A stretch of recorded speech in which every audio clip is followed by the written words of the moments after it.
বন্ধুরা, আজকে একটা নতুন গল্প নিয়ে আসলাম তোমাদের মাঝে। এটা সত্য এবং বাস্তব জীবনের ঘটনা।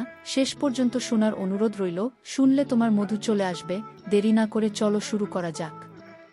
আমার বুবু একজন সুন্দরী এবং চরিত্রবান ছিলেন। আমার বুবু আমার লেখাপড়ার খরচ জোগাড় করার জন্য একটা বড় মালিকের বাসায় কাজ করতেন। একদিন মালিক বুকে ফ্রিজে রাখা খাবার খাওয়ালেন বুবুর অনিচ্ছায়। তারপর বুবু জ্ঞান হারিয়ে ফেলে।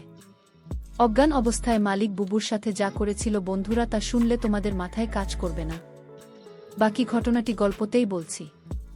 আমার বর যখন বিয়ে হয়ে যায়, আমি তখন ক্লাস 9-এ পড়ি। স্কুল থেকে ফিরে শুনি আজ বুবুর বিয়ে।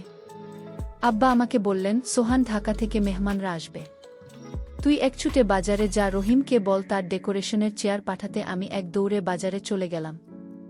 রহিম চাচাকে যখন সব বলছি, দুইটা প্রকাণ্ড গাড়িকে বাজার পেরিয়ে আমাদের বাড়ির দিকে যেতে দেখলাম। রহিম চাচা বললেন, যাক শাপলার, অনেক ভালো ঘরে বিয়ে হলো, তাদের অবস্থা এবার ফিরবে। বুবুর কি সত্যি ভালো বিয়ে হচ্ছে আমি জানি না, আমি শুধু জানি বুঝি চলে যাচ্ছে আমাদের বাসা থেকে। তারপর কি হবে? কে আমাদের খাবার রেঁধে দেবে? কে আমাকে চুপি চুপি তার মাটির ব্যাংক ভেঙে আমাকে মেলায় যাওয়া টাকা দেবে? বউকে ছাড়া যে আমার জীবন চলতে পারে, আমি সেটা কল্পনাও করতে পারি না। কলেজের এক প্রোগ্রামে আমার সুন্দরী বুকে দেখে নাকি দারুণ পছন্দ করেছে এক বড়লোকের ইঞ্জিনিয়ার ছেলে। তার চাপে পড়ে তার পরিবার রাজি হয়েছে এই বিয়েতে। নইলে আমাদের মতো মধ্যবিত্ত ঘরে এত বড় আপনি হওয়ার কথা না। সবাই বলাবলি করছে বুবুর কারণে এবার আমাদের ভাগ্য ফিরবে। আমার জন্মের সময় আমার মা মারা যান, বয়স তখন 8। আমার স্কুল শিক্ষক বাবা আর বিয়ে করেননি। বহু মানুষ করেছে আমাকে, আমার জগৎ ঘিরে। তাই আমার বউ বিয়ের আসর হয়ে গেল। দায়সারা ভাবে বিয়ে নাকি দুই পরিবারের বন্ধন। কিন্তু আমার সেটা মনে হলো না। পাত্রের বাবা সারাক্ষণ মুখ কালো করে রাখলেন। পাত্রের ছোট মামা আমাদের ঘর বাড়ি উঠোন ঘুরে ঘুরে দেখলেন, মাঝে মাঝে নাক শীতকালেন। আমাকে ডেকে বললেন, তুমি কোনো ক্লাসে পড়ো? আমি কিছু বলার আগেই কেউ একজন বলল, সোহান পাইল স্কুলে পড়ে, ফার্স্ট বয় বৃদ্ধি পেয়েছে, ক্লাস 9-এ পেয়েছে। আমার লজ্জা লাগল। কিন্তু ছোট মামা শুধু একটু নাক শীতকালে। সেদিন গাড়িতে ওঠার আগে বুবু যখন আমাকে জড়িয়ে ধরে নিঃশব্দে কাঁদছিল, তখনও আমার কষ্ট লাগছিল। 3 দিন পর নতুন জামাইয়ের গুণে নাই ওর আসার কথা। আব্বা পাড়া প্রতিবেশীদের নিয়ে রান্নাবান্নার আয়োজন করলেন। একটা গাড়ি ভাড়া করে নতুন জামাইকে আনতে পাঠালেন। গাড়ি ফেরত এলো, নতুন জামাই আসতে পারবে না, তার কোনো জরুরি কাজ পড়ে গেছে, পরের সময় করে আসবেন। বুবু আসলো আরও মাস 3 পর। একটা সাদা রঙের গাড়ি থেকে বুবু নামা। আমি ছুটে গেলাম। আমি বুকে জড়িয়ে ধরতে গিয়েও থমকে গেলাম।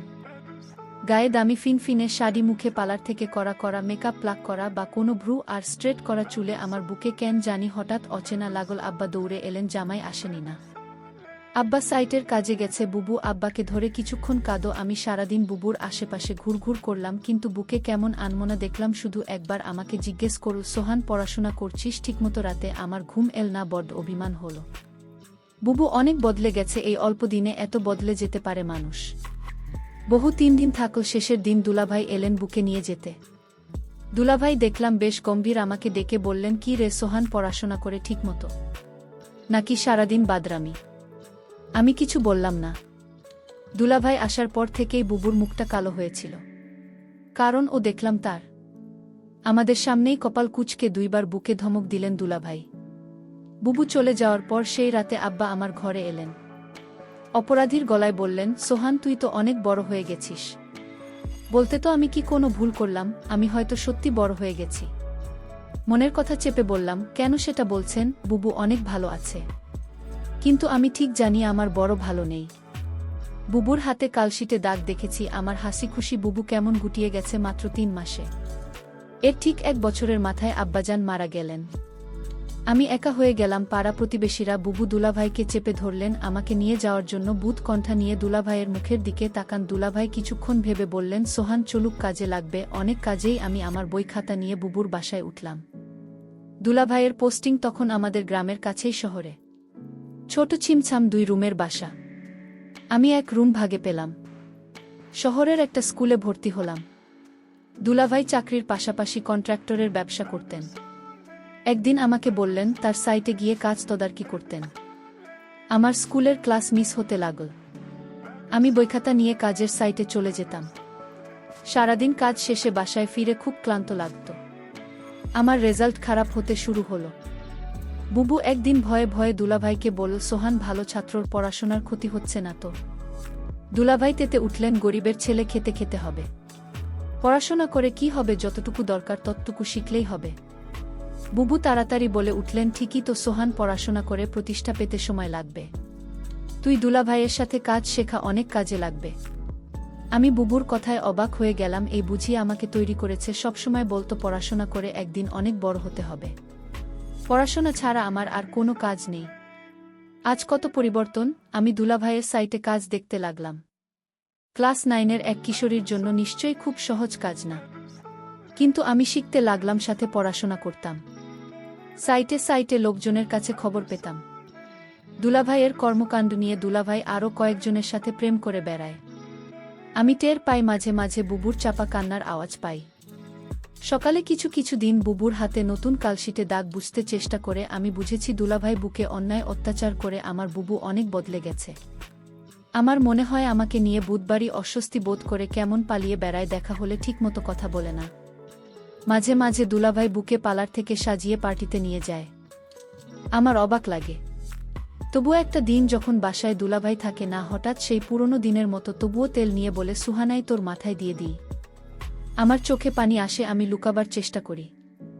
একদিন অনেক রাতে ফিরে দুলাভাই আমাকে ঘুম থেকে ডেকে তোলেন। আমি জেগে দেখি দুলাভাই প্রচণ্ড রেগে আছে। আমাকে বললেন, হারামজাদা, তোকে আমি সাইট দেখতে যাচ্ছি আর তুই সেখানে পড়াশোনা করিস। আমি চুপ করে দাঁড়িয়ে রইলাম।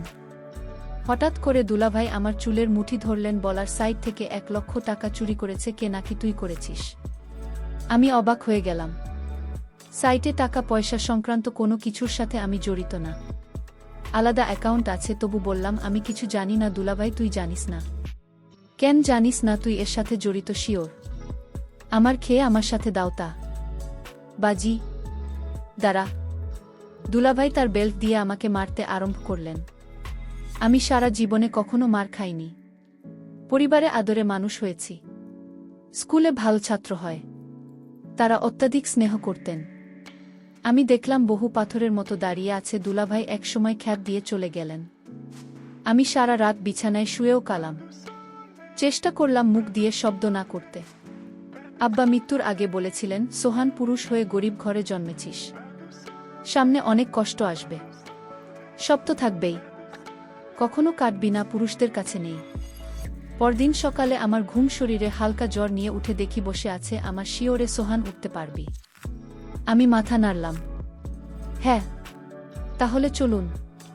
তাকিয়ে দেখি বুবু একটা ব্যাগ গুছিয়ে রেখেছে। আমি বললাম, কোথায়? বাড়ি ফিরে যাব, চল। তুই আবার ভালো করে পড়াশোনা শুরু করবি। আমি দরকার হয় বাসায় কাজ করব।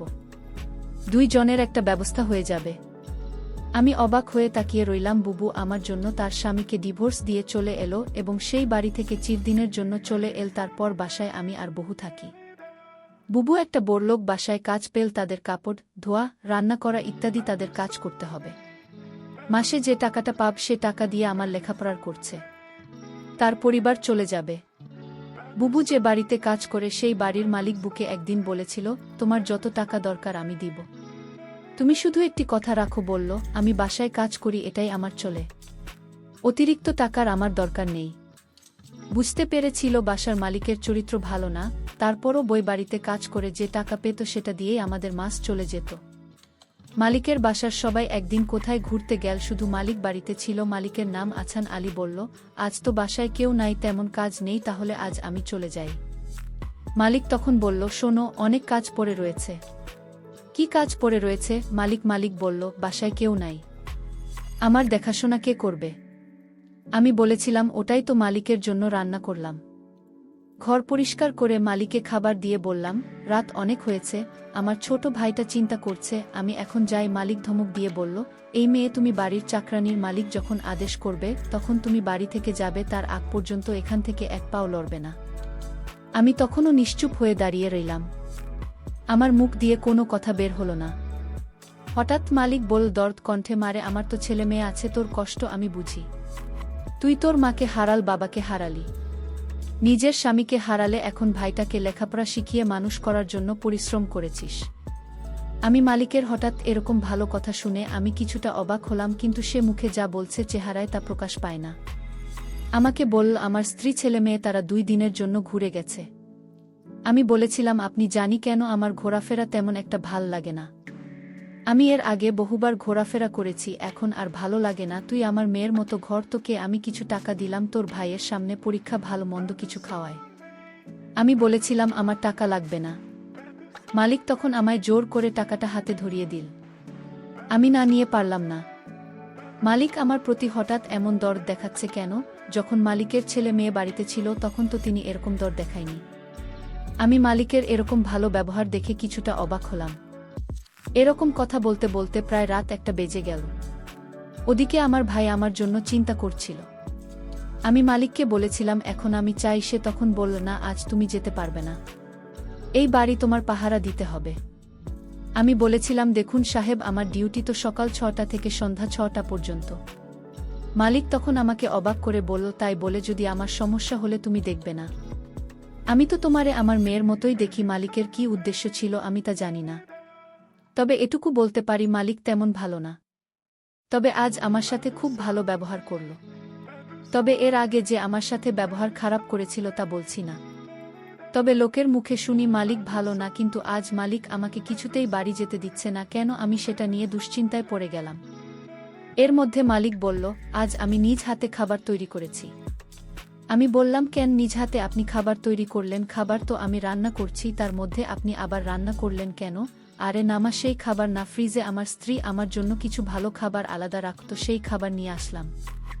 আমি বললাম, ও আচ্ছা। তারপর আমায় বলল, নে মা আমরা একসাথে আজ খাবার খাই, পেটে বড্ড খিদে পেয়েছে। আমি বললাম, আপনি খান, আমি বরং রান্না করা খাবার খাই। মালিক তখন আমার সাথে বায়না করে বলল, দেখো তুমি যদি আজ আমার দেওয়া খাবার না খাও তাহলে বুঝ তুমি শুধু তাকে ভালোবাস, এ বাড়ির মানুষদের ভালোবাসো না। আমি তার কথায় কিছুটা অবাক হলাম। মালিক বল, ঠিক আছে তুমি খাবারটা খেয়ে বাসায় চলে যাও, তোমাকে ছুটি দিয়ে দিব। আমি তখন খুশি হলাম, বাবার বয়সী একজন মানুষ আমাকে এত করে বলছে, ফ্রিজে রাখা ভালো খাবার খেতে। যাই হোক, আমি শেষ পর্যন্ত হেরে গেলাম। আমি খাবারটা খেলাম আর ফ্রিজে রাখা খাবার না খাওয়ার জন্য রাজি হলাম। তার একটাই কারণ, মালিক বলেছিল আমি ছুটি দিয়ে দেবে খাবারটা খেলে, আর তাই আমি ফ্রিজে রাখা খাবার খেলাম। খাবারটা ভালোই লাগল, দামি খাবারের আগে আমি এমন খাবার কখনো খাইনি। আমার খেয়ে ভালোই লাগল। খাওয়া দাওয়া শেষ করতেই আমি বললাম, মালিক এবার যাই। এই কথা বলতে আমি চোখে কিছুটা ঝাপসা দেখতে পেলাম। আমার চোখ অন্ধকার হয়ে আসতে লাগল। আমি বেহুশ হয়ে মাথা ঘুরে পড়ে গেলাম। তারপর কি হয়েছিল তা আমি বলতে পারবো না। আমার পরের দিন দুপুরে জ্ঞান ফিরে আমি জেগে দেখি আমি হাসপাতালে কেবিনে শুয়ে আছি। আমার ছোট ভাইটা বলল, বুবু তোমার কি হয়েছিল? আমি আমার ছোট ভাইকে জিজ্ঞেস করলাম, আমি এখানে কিভাবে এলাম? ছোট ভাই আমাকে বলল, বুবু আমি তোমার জন্য অপেক্ষা করতে করতে কখন ঘুমিয়ে পড়লাম। আমি বলতে পারলাম না, কিন্তু আমার সকাল সকাল ঘুম ভাঙার পর আমি তোমার রুমে গিয়ে দেখি তুমি বাসায় ফেরেননি। আমি তখন দৌড়ে তুমি যে বাড়িতে কাজ করো সেই বাড়িতে গেলাম। গিয়ে দেখি তুমি মালিকের ঘরে অজ্ঞান অবস্থায় শুয়ে আছো। তারপর মালিককে আমি জিজ্ঞেস করলাম, আমার বর কি হয়েছে? সে বলল, ঘুমিয়ে আছে, কি আর হবে। তবে তোমার বুবুর মনে হয় প্রেশার কম হয়ে গেছে, তাই ক্লান্ত হয়ে শুয়ে আছে। আমি বলি কি, তোমার বুকে হাত পাতালে নিয়ে একটা সেলাই দাও, তাহলেই সব ঠিক হয়ে যাবে। টাকা যা লাগে আমি দিয়ে দিচ্ছি। তখন মালিক আমাকে 5,000 টাকা দিয়ে বলল, যাও তোমার বুকে হাসপাতালে নিয়ে যাও। আমি তোমাকে হাসপাতালে নিয়ে আসার পর ডাক্তাররা বলল পরীক্ষা করতে হবে। ডক্টর বলল, তোমার প্রেশার কমে যায়নি, তোমাকে খাবারের সাথে কিছু মিশিয়ে তোমাকে অজ্ঞান করা হয়েছে। তারপর ডাক্তার বলল, মেয়েটি তোমার কি হয়? আমি বললাম, আমার বড় বোন, তোমার সাথে আর কেউ আসেনি? না ডাক্তার বাবু, আমি ছাড়া আর কেউ নাই। আমি ডক্টরকে জিজ্ঞেস করলাম, কি হয়েছে আমার বুবুর? বলেন ডক্টর। ডক্টর বলল, তোমাকে বলা যাবে না। আমি আমার ছোট ভাইয়ের কথা শুনে বুঝতে পারলাম আমার সাথে কি ঘটেছিল। মালিক আমার সাথে এরকম অসম্মানজনক আচরণ করল।